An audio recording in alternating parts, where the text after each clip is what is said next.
37% of Gen Z are teetotal. Show me someone in your life who isn't experiencing a moment of stress every day. We're the fastest growing food and beverage company in the UK in the last 16 years.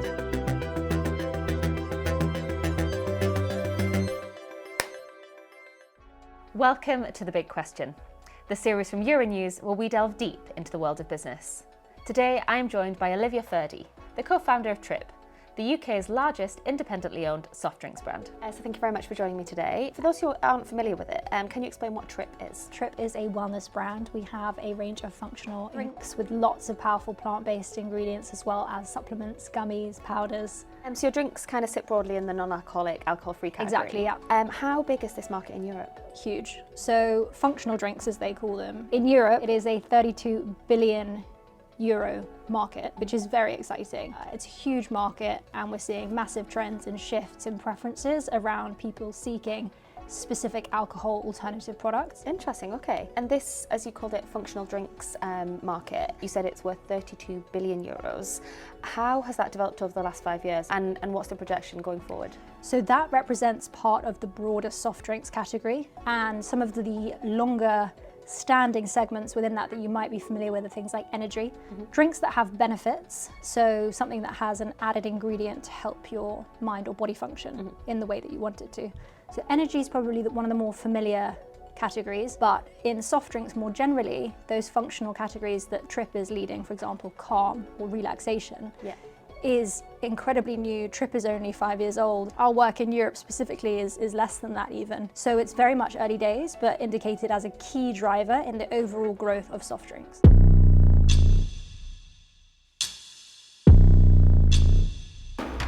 So then looking a little bit at your personal story, you founded Trip back in 2019. Yep. And then you've seen some kind of phenomenal growth over the past 2 years. Can you tell me a little bit more about that? I'm on a mission to create these moments of calm in everyday chaos. It's been going 5 and a bit years now. So we've grown incredibly quickly. That comes with its own challenges, but it's been an incredible journey. We sell in over 30,000 stores across Europe, the UK, the USA. So we're the fastest growing food and beverage company in the UK in the last 16 years. We've topped the Sunday Times 100 twice, which is unheard of. So you can imagine the kind of hecticness that comes with that. But we've raised over 25 million euros of funding. We are the largest privately owned soft drinks company in the UK with big ambitions across the US and Europe, so very excited. What do you think has really driven your success as I a would business? say everything about the product we are obsessed about. It's got to be the most delicious drink you've ever had, not the most delicious functional drink, not the most delicious healthy drink, not the most delicious low sugar drink,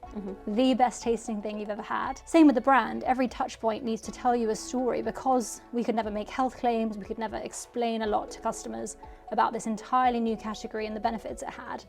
We had to use everything about the brand to translate that, whether it's the calming pastel aesthetic, it's the shape of the can, the feel of it, the size of the bubbles, everything about it. We thought, is this a calming bubble or is it literally product obsessed? But that all comes down to making sure we can help the most number of people with their daily chaos. Do you think there is a movement away from alcohol consumption? Yeah, I think it's helpful to also break it down by demographics. So there is a general trend in January at the start of the year, particularly supported by the work that the Dry January campaign has done to facilitate people looking for options. It's easier than ever to find something alcohol alternative. There are many people projected to have participated. In 2025 in Europe, it's 17 million participants. But beyond January, I think as we all know, there is a greater shift towards moderating alcohol intake or assessing different ways to drink more healthily. Gen Z in particular, when we're talking about alcohol, 37% of Gen Z are teetotal.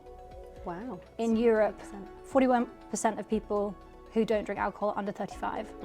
It's definitely a younger demographic. I don't want to say trend, it's factual, it's customer behavior. Yeah. And actually, even above that, while some of the older generations have a longer history or culture of drinking, we're seeing that moderated within those demographics as well.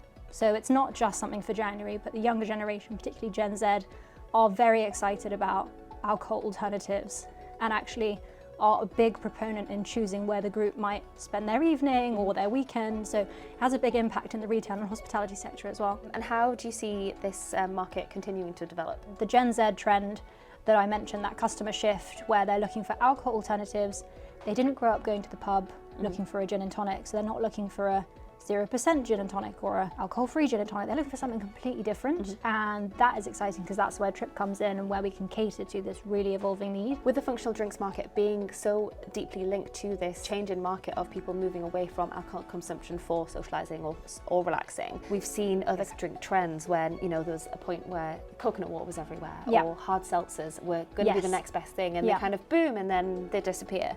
Do you think the functional drink space has potential to be not just a fad? Definitely. I think if we zoom out from functional, there's a broader conversation about health. For me personally, I've noticed a lot of narratives and engagement since COVID, and the understanding that what you consume directly impacts your mental health and your physical health. That goes beyond January, and that goes beyond fads and trends. I say to myself, show me someone in your life who isn't experiencing a moment of stress every day. And sadly, whether it is your mum, your friend, your colleague, the bus driver, we all have these feelings of tightening, of overwhelm, unfortunately.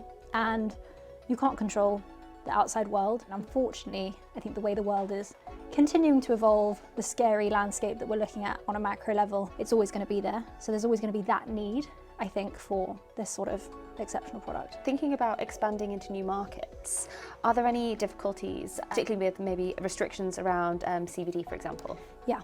Well, every market has different regulations with that specific ingredient, but that is one of about 7 functional ingredients we have in our products, and each one actually does often have a nuance from a regulatory perspective. CBD specifically is quite challenging when you're looking at an international framework. It's essentially a patchwork of regulation.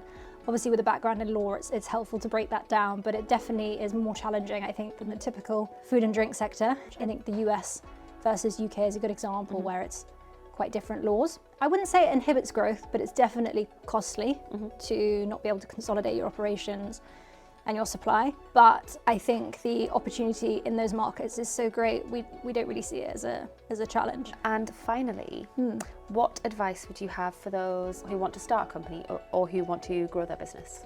I would say double down in what you care about. Why are you doing the thing that you want to launch? Because there are so many people that tell you it's not possible. Right at the start, I had no idea how hard things could be, or the challenges that you have to go through. And I think some of that naivety is important to retain your energy and your passion, to be honest. But staying true to why you want to do what you do, because there will be days where it feels quite tough. So being able to hold on to your reason that is bigger than the moment, bigger than the day, or bigger than the problem, I'd say is pretty important. Okay, brilliant. Well, thank you so much for sharing your story with me today, and thank you for joining me on The Big Question. Thank you.